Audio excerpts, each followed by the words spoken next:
நம்ம பார்க்க போற மூவியோட ஒன்லைன் என்ன அப்படின்னு பாத்தீங்கன்னா, நம்ம ஹீரோக்கு கல்யாணம் ஆகி 10 வயசுல ஒரு பையன் இருக்கான். அதே நேரத்துக்கு நம்ம ஹீரோவோட அப்பா என்ன பண்றாரு அப்படின்னு பார்த்தா, அவர் எப்படியாவது ஹீரோக்கு என்ன ஒரு கல்யாணம் பண்ணி வச்சு, அவன நல்லபடியா ஒரு வாழ்க்கை நடத்தி வைக்கணும் அப்படின்னு சொல்லி ஆசைப்படுறாரு. ஆனா, இவன 2வது கல்யாணம் பண்ணிக்கணும்னு வர ஆளுங்க எல்லாருமே மாயமா காணாம போயிடுறாங்க. அவங்களுக்கு அதுக்கப்புறம் என்ன ஆகுது அப்படின்றதே தெரிய மாட்டுது. சோ, அது என்ன நடக்குது? அதே நேரத்துக்கு நம்ம ஹீரோயின் யாரு? அவ எப்பேர்ப்பட்டவ? அவ இங்க இருக்க எல்லாரையும் எப்படி வச்சு செய்றா? அப்படின்றதுதான் கதை. ஸ்டார்டிங் சீன்லயே என்ன காட்டுறாங்க அப்படின்னு பார்த்தா, யாரோ ஒரு பொண்ண போட்டு யாரோ சில ஆளுங்க அடி அடி அடின்னு அடிக்கிறாங்க. அதுக்கப்புறம் அங்க யாங்குன்னு சொல்லிட்டு ஒரு குட்டி பையன் என்டர் ஆகுறான். இவன் வேற யாரும் இல்ல நம்ம ஹீரோவோட ஒரே பையன். இவனோட பேரு தான் யாங். இவனுக்கு 10 வயசு ஆகுது. அப்ப அந்த பொம்பளைய கட்டி போட்டு வச்சிருக்காங்க. அவ அழுதுகிட்டு இருக்கா வலி தாங்க முடியாம.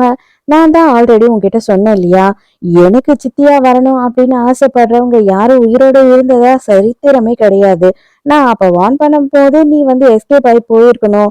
அதை விட்டுட்டு இப்ப என்கிட்ட கெஞ்சி ஒரு பிரயோஜனமும் கிடையாது. இந்த உலகத்துல இன்னைக்குதான் உனக்கு கடைசி நாள். கடவுளை வேண்டிக்கோ அப்படின்னு சொல்லிட்டு அங்க இருக்க ஒரு சாட்டையை எடுக்கிறான் இவளை அடிக்கிறதுக்காக.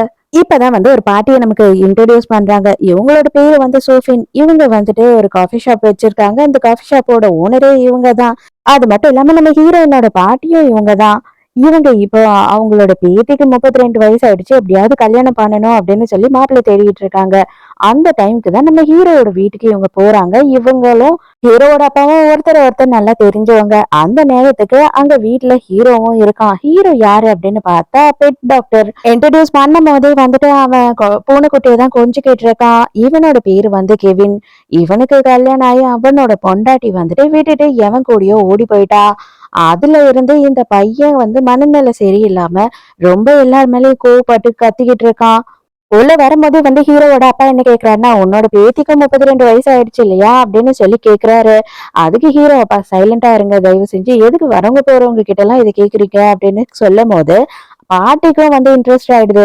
ரொம்ப நல்ல குடும்பம், வசதியான குடும்பம். அது மட்டும் இல்லாம இப்ப பெட் டாக்டரா இருக்கவன் ஒரு பெட் ஹாஸ்பிட்டலே கட்டலாம் அப்படின்னு சொல்லிட்டு அவன் ஐடியால இருக்கான். சோ நல்ல வசதியான இடத்துல நம்மளோட பேத்திய கொடுத்தா அவ சந்தோஷமா இருப்பா அப்படின்னு நினைக்கிறாங்க. அவங்க இல்லப்பா எனக்கும் அதுல சம்மதம் தான். என்னோட பேத்திய நான் உடனே இப்ப வர சொல்றேன். நீங்க பாருங்க பேசுங்க. நீங்க 2 பேரும் ஒருத்தர் ஒருத்தர் மனசு விட்டு பேசி உங்களுக்கு பிடிச்சிருந்ததுன்னா நம்ம அடுத்து என்னவோ அதை பார்க்கலாம் அப்படின்னு சொல்றாங்க. பையனுக்கு அப்படியே செம்ம கொலை வெறி ஆகுது. அடியே கேள்வி வந்தோமா எதனா சாப்பிட்டோமா போனோமான்னு இல்லாம எதுக்காக இப்படி பண்ணிட்டு இருக்க அப்படின்னு சொல்லி மனசுக்குள்ள தேட்டிக்கிட்டு இருக்கான். அப்ப உடனே ஹீரோ என்ன சொல்றான்,